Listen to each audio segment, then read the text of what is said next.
বাগানে যাওয়ার পথে দেখি একটা বাড়ি থেকে পালানো বিড়াল। ও বসে আছে পথের ধারে এই ঘাস ক্ষেতের পাশে। কিরে, যাবি আমার সঙ্গে? এ হচ্ছে লা শাহ। লা শাহ। শাহ বলে বিড়ালকে। যাবি? আয় আয় আমার সঙ্গে চল, আমাদের বাগানে চল, তোকে খেতে দেবো, থাকতে দেবো। কোন বাড়ি থেকে পালিয়ে এসেছিস?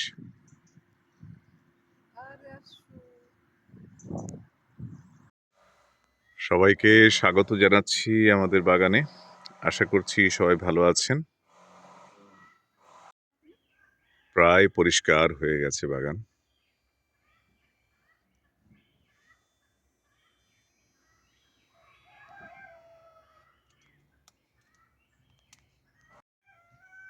আজ একটা নতুন উদ্ভিদ বা মশলা জাতীয় গাছের সঙ্গে আপনাদের পরিচয় করে দিই। এটাকে আমরা বলতে পারি ঔষধি গাছও বলতে পারি, আবার মশলা। এর নাম হচ্ছে রোজমারি। ফরাসি ভাষায় বলা হয় রোজমারি। এটা সাধারণত একেবারে রান্নার শেষের দিকে মাংস, মাছ-মাংস এইসব রান্নার একেবারে শেষের দিকে এটা ব্যবহার করা যায়। আর এই রোজমারি এর গন্ধটাও বেশ তীব্র, খুব ভালো লাগে এর গন্ধ। আর এটা সাধারণত ভূমধ্যসাগর অঞ্চলেই হয়, ফ্রান্সে প্রচুর হয়। এখানেও আছে আমাদের এই বাগানে।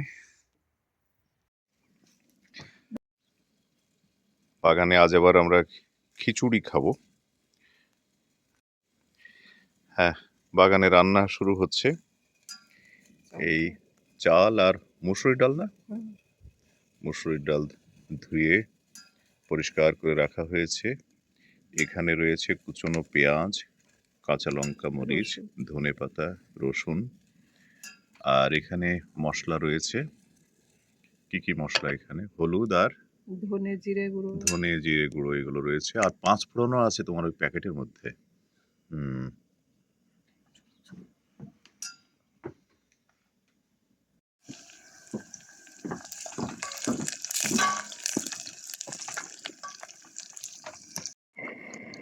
হয়ে গেল খিচুড়ি রান্না। এই চাল কিন্তু ফ্রান্সের চাল, কামাগ অঞ্চলের চাল, মোটা চালের খিচুড়ি। দারুণ ঘ্রাণ বেরিয়েছে।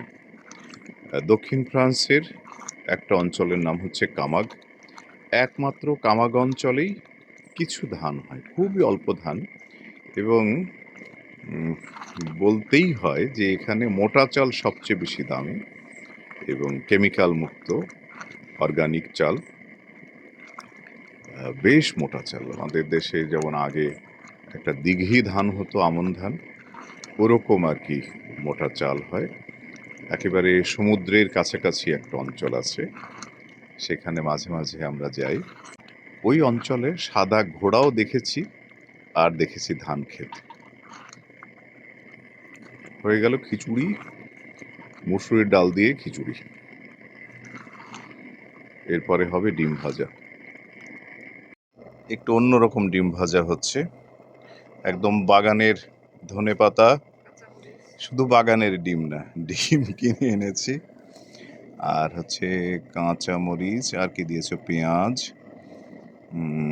আর কি আছে? রসুনও দিয়েছো নাকি?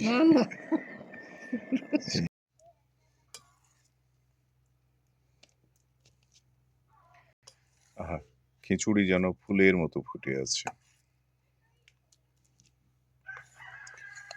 মাঠের মধ্যে খাওয়ার একটা ফ্লেভার পাচ্ছি, সেই আগেকার দিনে। ও না, এখনো তো অনেক কৃষক মাঠে খান, তা আমরা বাগানে কাজ করি, বাগানে খাই। আর ডিম ভাজিটা দারুণ হয়েছে, ওই দুটো ডিম। আসলে আজ আমরা কাজ করছি, এই বাগান পরিষ্কার করছি। এইখানে ছিল বরবটি, আরিকো, মানে প্রচুর আরিকো, কিন্তু ফেলেও দিলাম, আর কিচ্ছু করার নেই। এত তো আর খাওয়াও যায় না, আর এগুলো একটু বেশি বতি হয়ে গেছে। পরিষ্কার করে ফেললাম বাগান, অনেকখানি পরিষ্কার হয়ে গেল। আগের সপ্তাহে পরিষ্কার করেছিলাম এই পাশটা। এই যে এখানে এখন মটরশুঁটি দেখা দিচ্ছে, অঙ্কুরিত হয়ে গেছে মটরশুঁটি।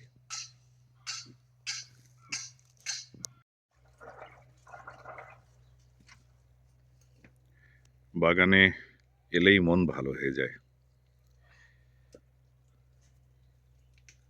যদিও একটু একটু মন খারাপ হচ্ছে, কারণ বাগানে যত শাকসবজি ছিল এখন তো আর নেই।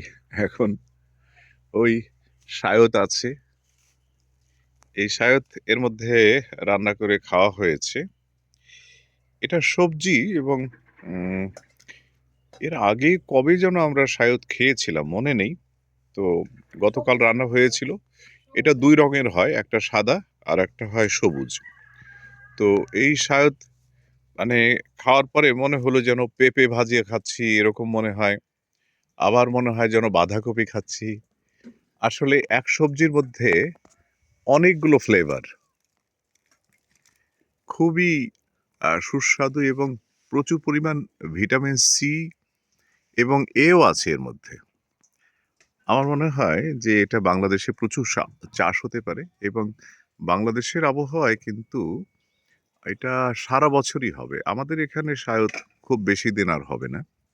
বড়জোর এই অক্টোবরের তো প্রায় শেষ, নভেম্বরের মাঝামাঝি পর্যন্ত থাকবে।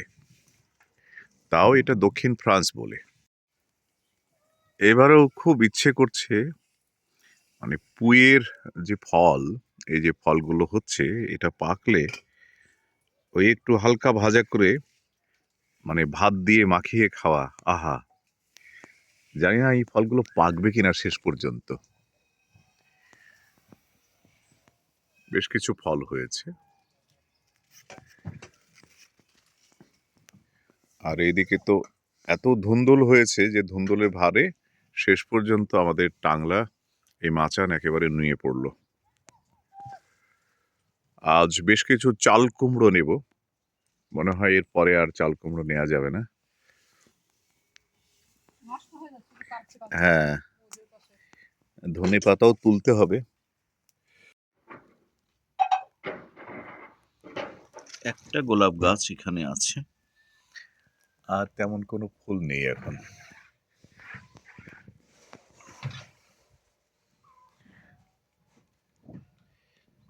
এই লাউ, দুটো লাউ এখানে ঝুলিয়ে রেখেছি।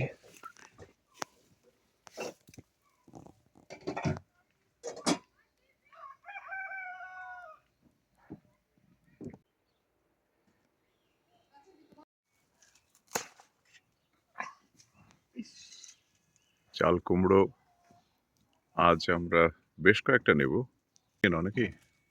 তাই তো মনে হচ্ছে না ওটা। না ওটা থাক। এই গা নষ্ট হ্যাঁ, হয়ে গেছে তো তো, তুলে ফেলো। কচি ভাজি খাওয়া যাবে। হ্যাঁ, নিয়ে নেওয়াই ভালো, তাহলে নষ্ট হয়ে যাবে এর পরের সপ্তাহে। বুঝতে পারছি। এটা একটু বাঁকা হয়েছে। ডিমগুলো এখান থেকে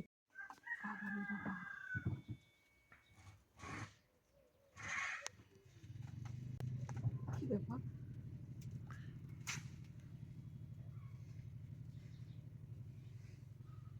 ওই কোনা ওটা নেবে, ওই ছোটটা? এগুলো তো সব নিতে হবে নাকি? ওই কোনার একেবারে ওই ছোটটা থাক, ওটা থাক। ওই উপরে আছে।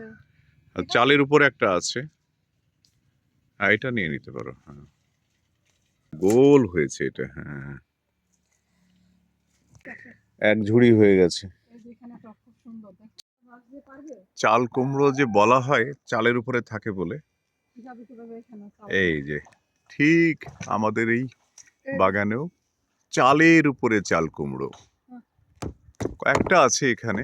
সবগুলো আমি এইখান থেকে দেখাতে পারছি না, আমি চালের উপরে উঠিনি। ও পাশে আছে, আরো আছে। তো চালের উপর থেকে চাল কুমড়ো, হ্যাঁ, এবং মাচান থেকেও নামাবো। চাল কুমড়োর পাতাগুলো হলুদ হয়ে গেছে।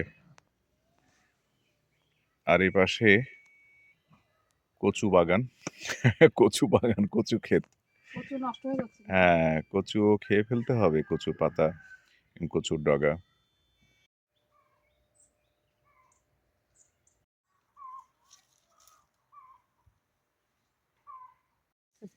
কি দারুণ ধনেপাতা, আর যে ঘ্রাণ পাচ্ছি, দারুণ। খালি ধনে পাতার তো বড়া করা যায়। হ্যাঁ, নেওয়ার তুলনা মায়া লাগছে। থাক, হয় এটাই বছরের শেষে। আর কয়েকটা চাল কুমড়ো হয়তো হবে, এ এখনো গাছে আছে। ভালো থাকবেন সবাই। ধন্যবাদ আমাদের ফ্রেঞ্চ বাংলা গার্ডেনের সঙ্গে থাকার জন্য।